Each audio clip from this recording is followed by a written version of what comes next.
నమస్తే. సేద్యం మిద్దె తోట యూట్యూబ్ ఛానల్కి స్వాగతం. టమాటాలు ఎక్కువగా రావాలి అంటే ఏం చేయాలో చూద్దాం. ఇక్కడ నా దగ్గర అయితే చెర్రీ టమాటాస్ చాలా ఉన్నాయండి. ఆ 3 చెట్లు ఎంతగా కాసాయంటే నిజంగా ఓ బుట్ట నిండా వచ్చాయండి, కాయలు వచ్చాయండి. అసలు గుత్తులుగా కాసాయి. ఇంకొకటి పెద్ద టమాటా, అంటే దేశీ వాళ్ళు అంటారు కదా, అది కొంచెం ఒకటి హైబ్రిడ్ది.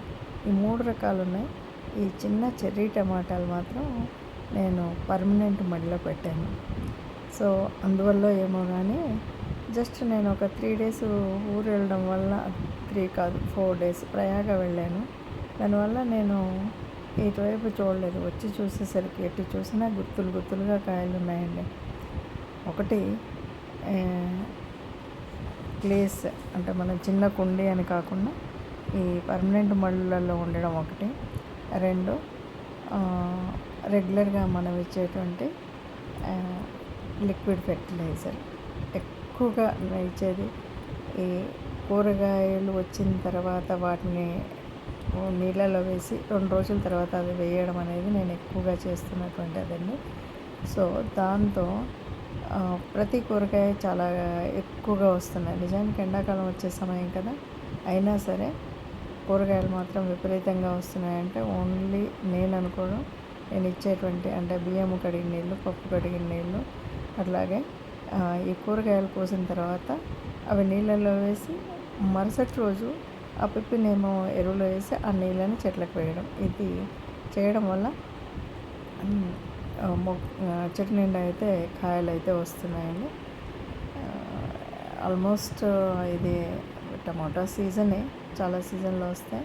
అయినప్పటికీ through out the academic year through out the year రావాలంటే మాత్రం మనకి ఈ ఏదో ఒక ఫెర్టిలైజర్ ఇస్తేనే కూరగాయ పండుతుంది. అందులో వేరే అదేం లేదు. దాంట్లో మనం మామూలుగా తెచ్చుకునేటువంటి కంపోస్ట్ అవి కొంచెంగా వేస్తామా, లేదా ఇదని లిక్విడ్ ఫెర్టిలైజర్ వేసినప్పుడు మాత్రం చాలా ఎక్కువగా వస్తాయి. అందులో డౌట్ లేదండి. ఇది నేను అనుభూతి అనమాట. స్వయంగా నేను అనుభవించి చెప్తున్నటువంటిది.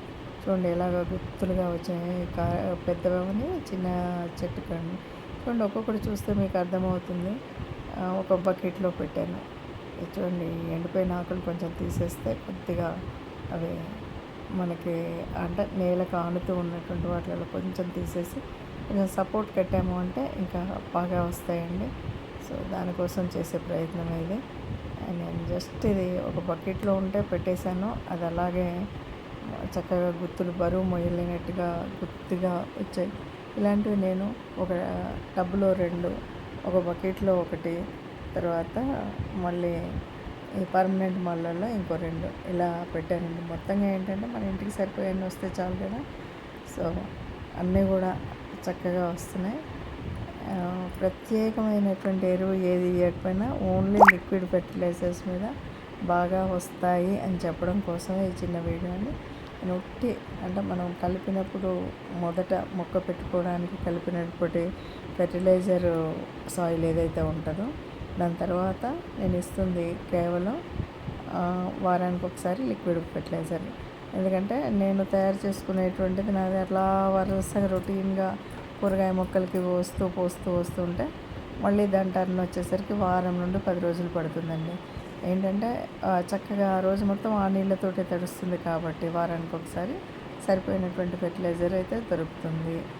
దాంతో మనకి కాయలు వస్తాయి. మీరు అంటే ఎవరైనా సరే కూరగాయలు పెంచుకునే వాళ్ళకి నా అడ్వైస్ ఏంటంటే కంపల్సరీ స్పెషల్గా మనము కొన్ని కూరగాయలకి వంక, టమాటా, పచ్చిమిర్చి వీటికి మాత్రం బియ్యం కడిగిన నీళ్ళు, పప్పు కడిగిన నీళ్ళు, కూరగాయలు కట్ చేసిన తర్వాత వాటిని నీళ్ళల్లో వేసి కూరగాయలు అలాగే ఉంచేసి మరుసటి రోజు అంటే ఒక రోజు అవని 2వ రోజు కూడా ఓకే, లోపల ఉన్నటువంటి ఆ కూరగాయలన్నీ తీసేసేమో మనం కంపోస్ట్ తయారు చేసుకునే దాంట్లో వేసి ఈ నీళ్ళని మాత్రం మనం కావలసిన చెట్టుకి కరివేపాకుతో సహా చక్కగా మంచి పచ్చదనంతో చక్కగా కాయలు కాసేవైతే కాయలు, పూలు పూసేవైతే పూలు, ఆకులతో ఉండేవైతే ఆకులు చక్కగా వస్తాయండి.